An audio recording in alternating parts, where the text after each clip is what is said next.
Hi there, Ted Mosby and Justin Trudeau's long-lost love child over here. Manchester United 4, Athletic Club Bilbao 1. What an exquisite win from the Red Devils. Now, I'm sure that the majority of you watching this video may have your own favorite performers. The majority of you might look at someone like Lenioro, who has been incredible in the heart of our defense.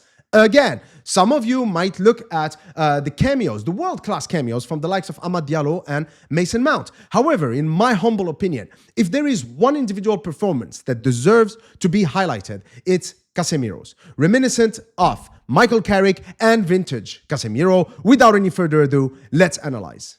All right, so let's get started with this analysis of Casemiro's individual performance against Athletic Club Bilbao. In fact, I did not pick Casemiro randomly because I think that this performance was made for this tie, because when you play at home against a team like Athletic Bilbao, where you lead them 3-0, it's actually quite a dangerous game, because if one or two things go against you, then you are faced with an uphill battle against a team that is effectively supercharged. Therefore, in these kind of games, it's extremely important to keep control of the game, control of the tempo, and be in charge of the proceedings, especially in the middle of the park. And that's exactly what Casemiro has done for us. So let's look at it frame by frame, okay? So in this sequence right here, what we have is Casemiro obviously, intercepting the ball in the middle of the park. But that's not the end of his job, because now, as Athletic Club Bilbao start pressing us, then it's Casemiro's job to actually make himself available. I've talked about this many times in my previous videos, even in the video I made about Lamine Camara, a transfer target for us, how it's important for whoever is playing in that number 6 position to always make themselves available to receive the ball. And here we're going to see how Casemiro did that in this sequence. So here, obviously, he's moving towards this area because that's where Lindelof and Mazraoui have the ball. Now, obviously, here, the Athletic Bilbao players, their pressing is actually quite spot on, because they're preventing, or at least making it extremely tough for Mazraoui to go for this, horizontal pass towards Casemiro.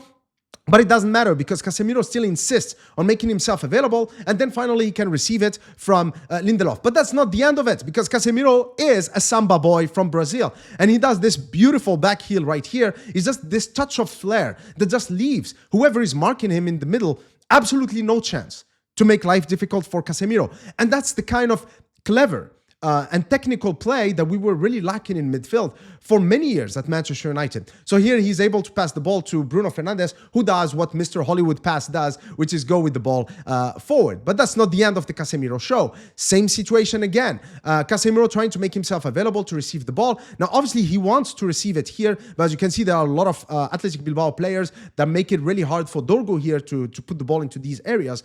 But here what I love is Casemiro's reading of the game, and this just shows his anticipation. Look at this. So what he identifies here is two things. First of all, Dorgu is making this run. By the way, Dorgu has really improved in making these runs and really being able to be proactive with how he runs and exploits these spaces. But also you can see that Bruno Fernandes is loading a pass, and he knows where that pass is going to go. It's going to go to Højlund, who's going to need to hold up the ball, and he's going to require assistance. So Casemiro knows that this space right here is key. That's where the play is going to be, and then that's it.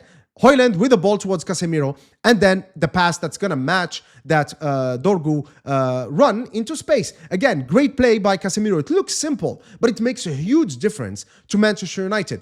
Here's again another example. Now, this actually highlights the tactical tweak that Ruben Amorim has done that Erik ten Hag, for some reason, was unable to do, which is, in order to use Casemiro to his best ability, you have to make sure that you render the pitch smaller. You have to make sure that the players are compact and close to each other in order for you to restrict the spaces, because the smaller that space is, the more effective Casemiro can be defensively. And that's exactly what Manchester United did in this game against Athletic Club Bilbao. So here, obviously, it's simple for Casemiro, even though that tackle is quite questionable, but it's effective. He was able to win the ball. But again, it's not the end of his play, because he's still looking for positions and areas where he can actually help the team. Here, even though he's in between a triangle of the opposition players, he's still able to make himself available. That was a pretty nice back heel from Ugarte, again, whose performances are highly underrated. And now Casemiro can finally receive the ball in that space through the middle, and then he can just spray passes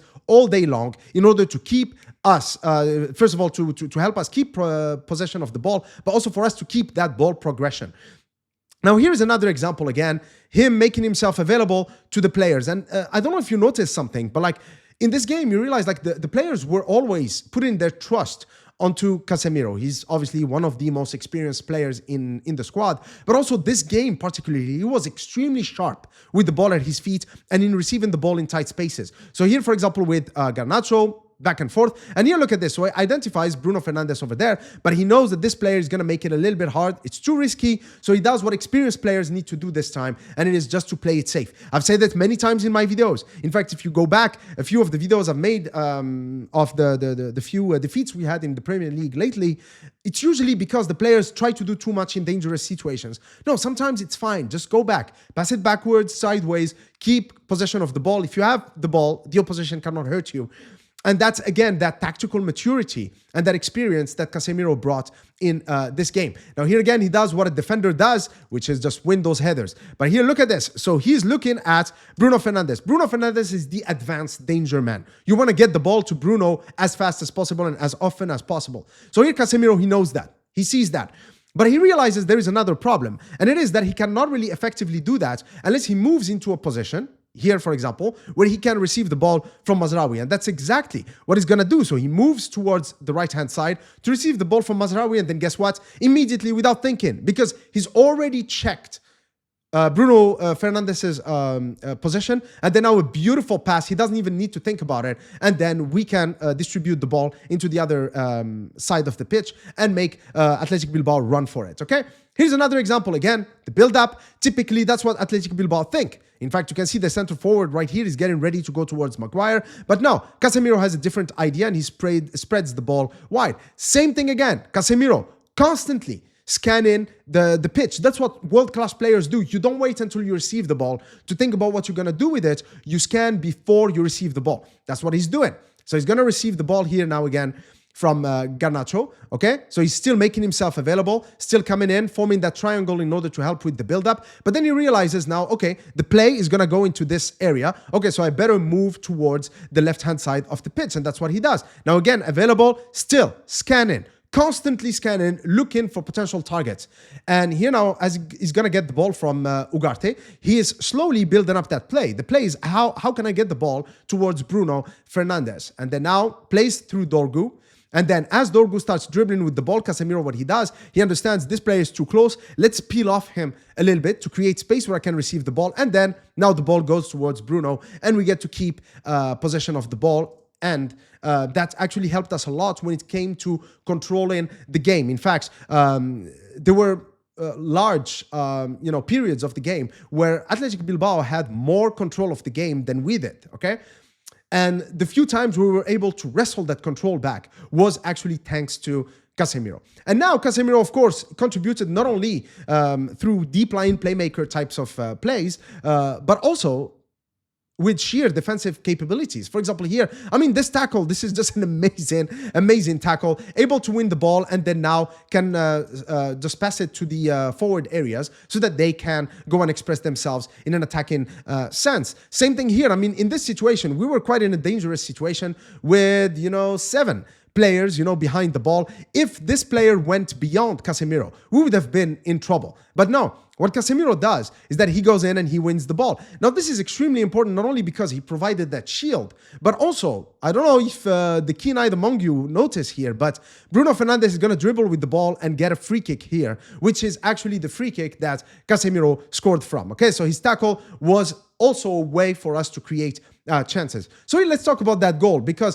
one thing about Casemiro that is extremely underrated is how he moves in the box. He actually moves like a center forward, like a striker. Because here, look at this. So 6 Athletic Club Bilbao in a line. This reminds me of a rugby throw-in, and then 4 Manchester United players ahead of them. They look like they're offside, and then Casemiro just casually just standing a little bit off of the wall, let's call it, okay?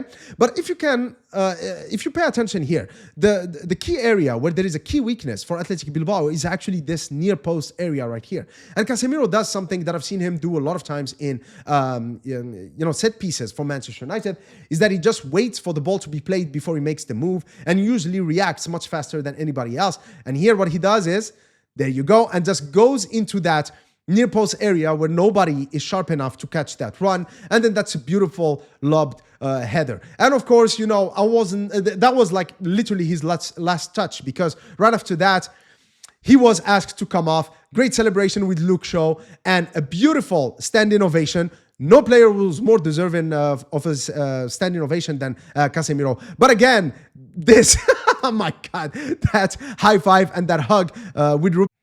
I think now it's fair to say that Casemiro is definitely one of our key players. And if he has a game as good as this one against Spurs in the final, I think we're going to win the Europa League. Well, the main reason why I appreciate Casemiro is not only because of his ability and skills on the pitch, but also because of the transformation he has undertaken over the past 2 years. I don't know if you guys remember, but a year and a half or so ago, Casemiro was plump. He was curvy.